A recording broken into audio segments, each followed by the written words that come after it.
पश्चिम बंगाल प्रदेश कांग्रेस अध्यक्ष के पद से अधीर चौधरी की विदाई हो चुकी है। कांग्रेस अध्यक्ष मल्लिकार्जुन खड़गे ने शुभंकर सरकार को पश्चिम बंगाल प्रदेश कांग्रेस का नया अध्यक्ष बनाया है। नई जिम्मेदारी मिलते ही शुभंकर सरकार आज बंगाल कांग्रेस मुख्यालय विधान भवन पहुंचे और मीडिया को संबोधित किया। उन्होंने कहा कि उनका पहला काम पश्चिम बंगाल में कांग्रेस को मजबूत बनाना है, जिसके लिए वो पूरे राज्य का दौरा करेंगे और कांग्रेस नेताओं और कार्यकर्ताओं से मुलाकात करेंगे।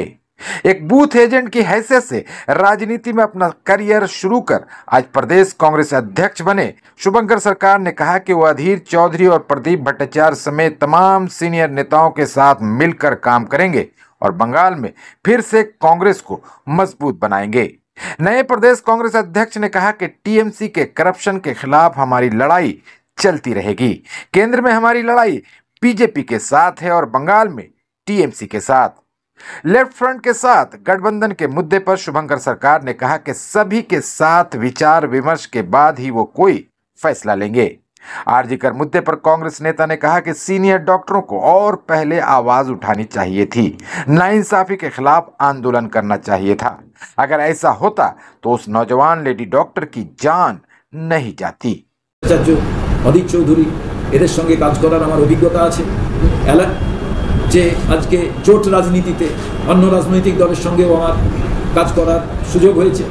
অতএব সর্বোপরি আমি মনে করি একজন পলিটিক্যাল ছাত্র হিসেবে আমি আজকে এই নতুন যে আমার যাত্রা আমি শুরু করলাম, আপনাদেরও সহযোগিতা চাই। তার কারণ pen is mightier than boom, এবং সেই ক্ষেত্রে তো আপনারা আপনাদের সহযোগিতা প্রত্যেকটি কোণায় পাবো। আগেই আমি বলেছিলাম তিনটে মানুষই যে কোনো খবরকে কুইক নিয়ে আসতে পারে। সেই তিনটে খবরের মধ্যে একটি হলো আপনারা, আর একটি হলো সংগঠন দলের, আর একটি হলো অ্যাডমিনিস্ট্রেশন। অতএব আমাদের কাছে অ্যাডমিনিস্ট্রেশন নেই, আমাদের কাছে ভরসা সংগঠন। সেই সংগঠন দুর্বল, তাকে শক্তিশালী করতে হবে। এবার বাকি থাকলো আপনারা। অতএব আপনাদের ওই পেন আর আপনাদের এই বুম আর ক্যামেরা যদি নিশ্চিতভাবে সঠিক তথ্যকে বহু জায়গায় তুলে আপনারা এমন কাজ করেছেন যে রাজনৈতিক দলের আগে মানুষ আপনাদের কথা নিয়ে চর্চা শুরু হয়েছে এবং সেখানে অন্ধকার থেকে আলোর দিশা দেখা গিয়েছে।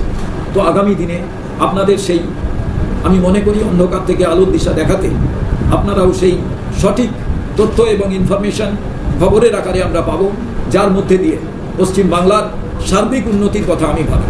রাজনৈতিক দল কোনো সময় রেজাল্ট খারাপ করলো ভালো করলো এটাকে আমি মাথা ঘামাই না। আমি মাথা ঘামাই কিসে জানেন? আমি যেহেতু সর্বভারতীয় ক্ষেত্রে রাজনীতি করেছি, তাই খোলা মনে আপনাদের কাছে বলছি, একটি রাজনৈতিক দল কিছুদিনের জন্য ক্ষমতায় থাকবে, কিছুদিনের জন্য ক্ষমতায় নাও থাকতে পারে। কেউ মুখ্যমন্ত্রী প্রধানমন্ত্রী হবেন, কিছুদিন পরে চলে যাবেন। কিন্তু একটা জায়গায় যদি একটা সিস্টেমে কোথাও কালির দাগ লাগে তখন সেই জায়গাটা ভয়ঙ্কর খারাপ অবস্থা হয়। হয়তো মন্ত্রী চলে যাবেন, মুখ্যমন্ত্রী চলে যাবেন, প্রধানমন্ত্রী চলে যাবেন, কিন্তু ওই যে কালির দাগটা, ওই যে সাফারিংসটা, সেটা জেনারেশন বাই জেনারেশন ভুগতে হবে। এই জায়গাটা পশ্চিমবঙ্গে শিক্ষাক্ষেত্রে হয়েছে, এই কাজটা পশ্চিমবঙ্গে রেশনের ক্ষেত্রে হয়েছে, এই কাজটা পশ্চিমবঙ্গে স্বাস্থ্যক্ষেত্রেও হলো, হেলথেও হলো। ঠিক একইভাবে আপনারা দেখবেন যে এই হেলথের ক্ষেত্রে ব্যাপক কেলেঙ্কারিতে কিন্তু মধ্যপ্রদেশের এই ঘটনা ঘটেছে। নেতৃত্বে 2016 সাল বিরোধী দলের রেকগনাইজেশন পেয়েছিলাম আমরা বিধানসভা, এবং পশ্চিমবাংলায় কংগ্রেস 42% ভোট ছিল। দীর্ঘদিন আমরা কিন্তু দুর্বল। 1984 সালে ইন্দিরা গান্ধীর মৃত্যুর পর ওইবারই আমরা 16টা সিট পেয়েছিলাম। তারপর থেকে কিন্তু আমরা 16 ক্রস করতে পারিনি। অতএব যারা সভাপতি হয়েছেন, আর আজকে আমি সভাপতি হয়েছি, আগের সভাপতি খুব খারাপ ছিলেন এই রকম নয়। অধীর চৌধুরী সভাপতি ছিলেন, সংগঠনের নিয়ম অনুযায়ী 5 বছর অন্তর চেঞ্জ হয়, সেই কারণে উনি চেঞ্জ হয়েছেন। উনি আমার দলের নেতা আছেন। এর আগে প্রদীপবাবু ছিলেন, প্রদীপবাবু দলের নেতা আছেন। যে কোনো জায়গায় চলতে গেলে ওই একটু আগে আমি বলেছিলাম যে কোনো কোনো জায়গায় কিছু কিছু ভুল ত্রুটি হতে থাকে, এটা স্বাভাবিক। যখন সচল কোনো ব্যবস্থা থাকে সেখানে দেখবেন ধুলোবালি পড়বে। আমার কাছে মূল প্রতিপক্ষ কেন্দ্রে যারা সরকার পরিচালনা করছেন তাদের ভ্রান্ত নীতির জন্য পশ্চিমবঙ্গ তো কেন্দ্রের বাইরে নয়, আর রাজ্য যারা পরিচালনা করছেন এই দুটো সরকারের বিরুদ্ধেই আমাদের তাদের কর্মকাণ্ড, তাদের সরকার চালাবার অভিমুখ, এর বিরুদ্ধেই কিন্তু কংগ্রেস আওয়াজ উঠাচ্ছিল, ওঠাবে এবং আগামী দিনে সংশোধন না করলে আওয়াজ উঠাতে থাকবে। এবং জোটও যদি হয়, দুটো রাজনৈতিক দল ধরুন অ্যালায়েন্স করলো, প্রত্যেকেই তো তার দলকে কি শেষ করে দিতে চায়? কোনো রাজনৈতিক দল চায় না। তো আমি কংগ্রেসের সভাপতি হিসাবে আমি কি চাই? কালকে নির্বাচনের আগে অ্যালায়েন্স কি হবে? আমরা তো 2024-এ লেফটের সঙ্গে একসঙ্গে লড়াই করেছি, সামনে আমাদের কয়েকটা বাই ইলেকশন আছে। সে তো নির্বাচনের একটা প্রক্রিয়া, একটা পদ্ধতি। কিন্তু আমার দলকে শক্তিশালী হওয়ার ক্ষেত্রে কোথায় অন্তরায় আছে? লেফট তো আমাকে, লেফটের সঙ্গে বা অন্য কারোর সাথে কেউ যখন অ্যালায়েন্সে যায়, সে তো বলেনি যে তোমার পার্টিকে দুর্বল করে দেয়। আপনার পার্টির স্ট্র্যাটেজি কি হবে? আপনি কি খালি অন্যের কাঁধে ভর দিয়ে চলতে চান, না নিজেকেও শক্তিশালী করে অন্যেরও হাত ধরতে পারেন? অসুবিধে কোথায়? জুনিয়র ডাক্তাররা যে আন্দোলন করছে তাকে স্যালুট, এর কোনো প্রশ্ন হতে পারে না।